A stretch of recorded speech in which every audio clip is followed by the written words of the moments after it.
जय माता दी। आज मैं फिर से आपको एक प्लांट अपना इसमें ग्रो करके दिखाऊंगी, टमाटर का प्लांट।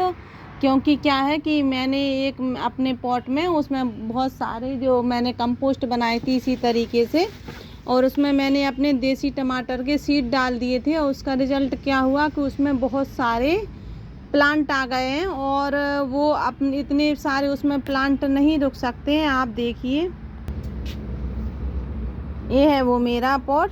तो इसमें मैंने जब टमाटर के सीड डाले थे तो इसमें हमने एक नीम का प्लांट लगाया था, जो कि अभी लगा भी है, बिल्कुल सूख गया था। फिर से इसमें पत्तियां नई आने लगी हैं। लेकिन सब जब सीड डाले थे तो मैंने सोचा कि सीड हो जाए, प्लांट हो जाएंगे तो फिर मैं अलग अलग जगह इन्हें शिफ्ट कर दूंगी। लेकिन क्या हुआ कि मेरे पास मिट्टी कम थी, इस वजह से मैं उसमें प्लांट ग्रो नहीं कर पाई, और मेरे पास किचन कंपोस्ट भी नहीं थी कि जिसकी वजह से मैं इन प्लांट्स को अलग से नहीं लगा पाई। लेकिन अब मेरे पास थोड़ी कंपोस्ट तैयार हो चुकी है, तो मैं क्या करूँगी कि इनको मैं अलग अलग जगह पे कुछ को शिफ्ट कर दूँगी। जो बड़े बड़े प्लांट है बाकी को बाद में करूँगी। आप देखिए इसमें कितने सारे प्लांट लगे हुए हैं, क्योंकि ये सीढ़ी से ग्रो हुए हैं। और मैं इसमें एक प्लांट रहने दूंगी शायद, और उसके बाद बाकी का मैं हटा लूँगी और अपने सभी अलग अलग जगह शिफ्ट करके बताऊंगी उसी किचन कंपोस्ट में। तो आप देखिए कि हम किचन कंपोस्ट में किस तरीके से इसमें प्लांट ग्रो करेंगे, साथ में इसकी मिट्टी को कैसा अच्छा करके हम इसको भी पूरा फिल कर देंगे, क्योंकि किचन कंपोस्ट में बना था ये। तो आप देखिए कितनी नीचे इसकी मिट्टी भी पहुंच गई है। अब तो हम इसमें अलग से कुछ जो हम नई मिट्टी बना के रख लेते हैं वो हम इसमें ऊपर तक फिल कर देंगे। अब करीब 1 इंच नीचे रहने देंगे बस, जिसकी पानी की वजह से मिट्टी बाहर ना जाए, बस इतनी। उसके बाद फिर इसमें काफ़ी भरपूर मात्रा में फ्रूटिंग आएगी। तो आप देखिए कि मैं किस तरीके से इसमें अपने प्लांट शिफ्ट करूँगी। ये है मेरा पिटारा। इसमें मैं अपनी जो भी कंपोस्ट निकलती है किचन की कंपोस्ट, अपने गार्डनिंग की कंपोस्ट, जैसे पत्तियां सूखी वगैरह, कोई पेड़ सूख गए हैं तो वो इस तरीके से, कोई कागज़ के टुकड़े हैं तो वो इस तरीके से, कुछ भी जो भी मेरे घर में मटेरियल जो कि रिसाइकलिंग हो सकता है वो सब मैं इसी में डाल देती हूँ। और बस इससे मेरी कंपोस्ट तैयार होती रहती है, और जब मुझे ज़रूरत रहती है तो मैं निकाल लेती हूँ और उसमें अलग से इसे शिफ्ट कर देती हूँ। जैसे कि मुझे अब ज़रूरत है, मैंने कुछ पत्तियों की कटिंग कर रखी थी, जो मेरे प्लांट्स में एक्स्ट्रा लीव्स आ गई थी या जो सूख गई थी, तो उनको मैंने हटा दिया है। और बड़ी बड़ी पत्तियों को हटा के मैं इस तरीके से हर 8 दिन में अपने प्लांट की कटिंग करती रहती हूँ, और उनसे मुझे ढेर सारी लीफ कंपोस्ट मिलती रहती है। तो अगर आपको भी लीफ कंपोस्ट चाहिए तो अपने घर में जो प्लांट लगे हैं उन्हीं की पत्तियों को आप इकट्ठा करके लीफ कंपोस्ट बना सकते हैं। अब आप देखिए कि मेरी इस पॉट में इतनी सारी कंपोस्ट मिलेगी। इसमें किचन कंपोस्ट भी मिलेगी, लीफ कंपोस्ट भी मिलेगी, और साथ में गोबर की भी खाद मिलेगी। फिर हमारा प्लांट क्यों ग्रो नहीं होगा, बहुत अच्छे से ग्रो होगा, और इसमें भरपूर मात्रा में फ्रूटिंग भी आएगी। तो हमने इस तरीके से इसमें जो पत्तियां मिलाई हैं, अब हम इसमें कुछ सूखा कचरा ज़रूर मिलाएंगे। सूखा कचरा मिलाने से हमारे प्लांट में कभी भी कीड़े नहीं होते हैं। तो सूखे मटेरियल का मतलब है कि आप इस तरीके से, आपके घर में जो गत्ते आते हैं जो आप फेंक देते हैं, उनको आप इस तरीके से यूज कीजिए। ये हमारे नाइट्रोजन के स्रोत होते हैं। साथ में अगर हम गार्डनिंग करते हैं, गार्डनिंग के शौकीन हैं, तो हमेशा इनको कभी भी मत फेंकिएगा, और इनका यूज हमेशा आप गार्डनिंग में करते रहिए, जिससे कि आपको उसका रिजल्ट बहुत ही अच्छा आएगा। और साथ में जब हम ये गत्ते रखेंगे और इसका जो लिक्विड निकलेगा इनका पत्तियों का, किचन कंपोस्ट का, तो वो ये सोखते रहेंगे, और हमारे प्लांट में कचड़े नहीं होंगे, कचड़े में हमारे में कीड़े नहीं होंगे, केवल हमें फ्रूट ही मिलेंगे। तो आप इस तरीके से इसमें कुछ कागज़ के भी टुकड़े मिला दीजिए। अगर आपके पास सूखी पत्तियां हैं तो आप सूखी पत्तियों का भी यूज ज़रूर करें, उससे भी हमें काफ़ी फ़ायदा मिलेगी। आप इस तरीके से इनको आप बीच बीच में, और सबसे ज़्यादा आप इनको नीचे रखिए, जिससे कि जो भी इसका लिक्विड निकले तो ये सोखते रहे, और ये इसका बाहर लिक्विड ना निकले, और हमारे प्लांट को पूरा इसका बेनिफिट मिलता रहे। तो आप देखिए कि इस तरीके से हमने कितने सारे इसमें न्यूज़पेपर के टुकड़े डाल दिए हैं और साथ में हमने कागज़ के भी टुकड़े, गत्ते के भी टुकड़े डाले हैं। अब हम इसके बाद अगर आपके पास मिट्टी ज़्यादा मात्रा में है तो आप बीच बीच में थोड़ी सी मिट्टी मिला सकते हैं, पर मेरे पास मिट्टी कम है और मैंने अपने एक पॉट को खाली किया था, केवल वही मिट्टी है हमारे पास और मुझे बहुत सारे पॉट भरने हैं, तो मैं इसमें मिट्टी का यूज़ ज़्यादा नहीं करूँगी क्योंकि मुझे प्लांट ज़्यादा लगाने हो। मेरे जो छोटे छोटे प्लांट हैं वो भी काफ़ी बड़े हो गए हैं, तो इस वजह से मैं इसमें मिट्टी की मात्रा बिल्कुल कम रखूँगी। तो आप अगर आपके पास भी मिट्टी कम है तो आप भी इस तरीके से अपना प्लांट ग्रो करें, उसका रिज़ल्ट बहुत अच्छा आएगा। साथ में मैं इसमें टमाटर का प्लांट तो लगाऊंगी ही, साथ में एक प्लांट और भी लगाऊंगी जिससे कि जब हमारे टमाटर का प्लांट पूरी फ्रूटिंग दे जाए तो उसके बाद फिर हम उस प्लांट को हटा के जो हमारा परमानेंट एक प्लांट है उसमें मैं इसको शिफ्ट करूंगी और वो इसमें बना रहेगा और टमाटर के प्लांट हटा दूंगी और फिर उसमें हम नई मिट्टी बना के उसको सेव कर देंगे। वो अब 5-6 महीने उसे सेव होने में लगेगा जब तक हमारा टमाटर फल दे चुका होगा। तो हमें एक चीज़ से 2 फ़ायदे हैं हमेशा। इस तरीके से आप भी, अगर आपके पास बड़ा पॉट है, जिस तरीके से मेरी ये बकेट है 20 लीटर की, आप इस तरीके से अगर आप प्लांट लगाएंगे तो आपको डबल बेनिफिट मिलेगा। आपको इसमें एक परमानेंट प्लांट लगा लीजिए जो कि आपको 2, 4, 10 साल, 20 साल तक, 15 साल तक लगा रहे इसी में, और एक आप ऐसा प्लांट हमेशा ग्रो कीजिए जो हर 4-5 महीने में आप उसको चेंज कर सकेंगे। उससे क्या होगा, जब आप चेंज करेंगे तो उसमें नई मिट्टी डालेंगे, परमानेंट प्लांट को ज़्यादा खुराक मिलेगी और आपको वेजिटेबल ही मिलेगी, साथ में एक परमानेंट प्लांट कोई भी यूज कर सकते हैं आप, फ्लावर वाला भी और फ्रूट वाला भी। तो आप देखें कि हम इसमें कौन सा नया प्लांट एक ग्रो करेंगे। सबसे पहले तो हम इसमें कंपोस्ट भरेंगे, तो कंपोस्ट भरेंगे हम अपने इस पिटारे से। देखिए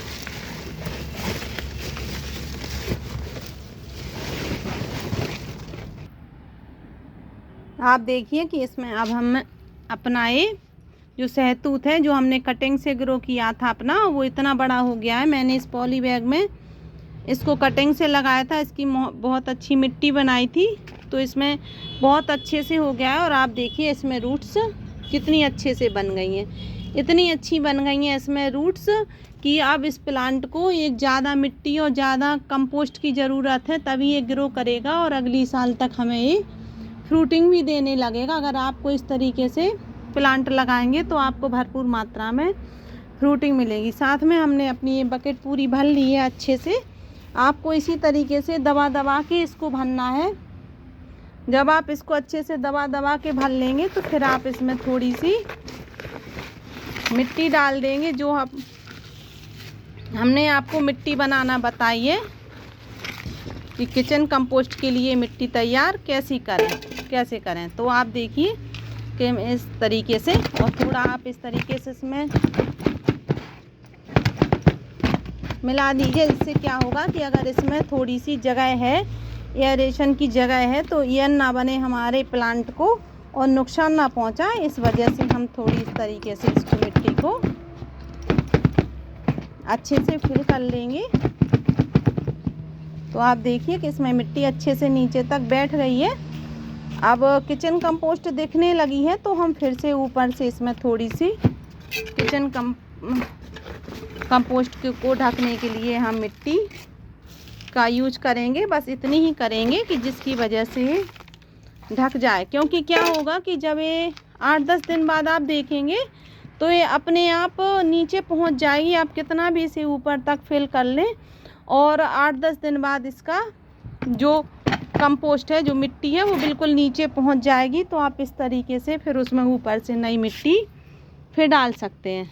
अब हम क्या करेंगे कि हम इसमें अपना ये प्लांट ग्रो करेंगे और ये थोड़ा ऊपर पहुंचा है, लेकिन कोई बात नहीं, क्योंकि ये 8-10 दिन में ही इसकी किचन कंपोस्ट बिल्कुल नीचे पहुंच जाएगी। तो फिर मैं ऊपर से मिट्टी थोड़ी नई और मिला दूंगी, जिससे कि हमारे प्लांट को नई एनर्जी मिले और नई फ्रूटिंग करने में से आसानी मिले।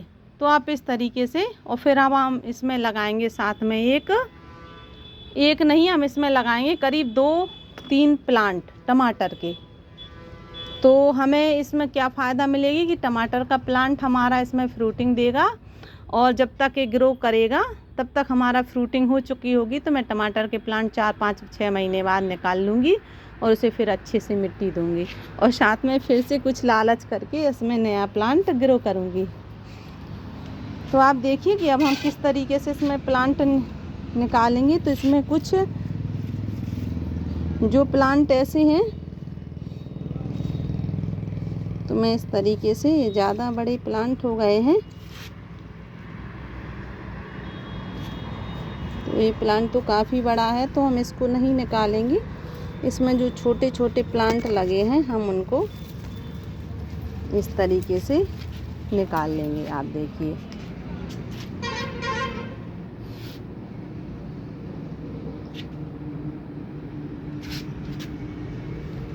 और इन प्लांट को हम अलग अलग करके इनमें लगा के बताएंगे आपको। अब आप देखिए कि मैंने इनको चारों तरफ से थोड़ा थोड़ा सा मिट्टी में दबा के रख दिया। कितने सारे प्लांट इस बकेट में लग गए हैं, 1 2 3 4 5, और ये सभी ग्रो अच्छे से हो जाएंगे। टमाटर का प्लांट हमेशा ज़्यादा से ज़्यादा मिट्टी में दबा के रखना चाहिए, क्योंकि इसकी रूट्स जड़ों से भी निकलती हैं, नई नई ब्रांचें जिनमें फ्रूटिंग होती है। तो हमारा ये प्लांट बड़े बड़े हैं, तो ये ज़्यादा, आधे से ज़्यादा तो नहीं दब पाएंगे, पर जब हमारी कंपोस्ट पूरी इसमें से नीचे से दब जाएगी तो फिर मैं क्या करूँगी कि इसमें ऊपर से फिर नई कंपोस्ट मिलाऊंगी, और ये बहुत सारे प्लांट दब जाएंगे नीचे ऊपर तक, और फिर इसमें अच्छे से फ्रूटिंग होगी। तो आप इस तरीके से चारों तरफ से इन्हें अच्छे से भर दीजिए मिट्टी से। तो आप देखिए कि हमने किस तरीके से इसमें प्लांट अच्छे से सेट कर दिए हैं। और अगर इनमें से कुछ 1-2 प्लांट सूख भी गए तो भी कोई बात नहीं, क्योंकि मैंने वैसे भी इसमें बहुत सारे प्लांट ग्रो कर रखे हैं, और अगर सब लग गए तो इसमें भरपूर मात्रा में हमको फ्रूटिंग मिलेगी, क्योंकि मैंने जो मिट्टी बनाना आपको बताई है वो बहुत ही पावरफुल मिट्टी है।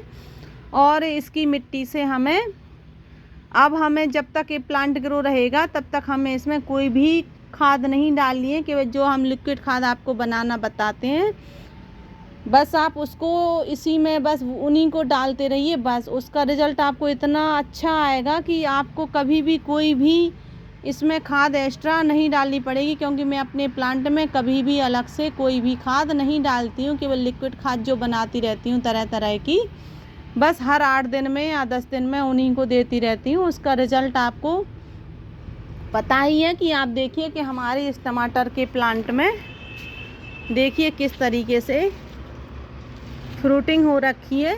आप देखिए भरपूर मात्रा में है इसमें, देखिए टमाटर, और सब हमारे प्लांट इसी तरीके से ग्रो किए हुए हैं। और आप देखिए चेरी टमाटर का प्लांट है। तो आप भी इस तरीके से अपने प्लांट ग्रो कीजिए और आपको यही रिज़ल्ट मिलेगा जो मुझे मिलता है। तो आप अगर आपको भी अगर वीडियो अच्छी लगी हो तो इसे ज़रूर लाइक शेयर एंड सब्सक्राइब ज़रूर करें।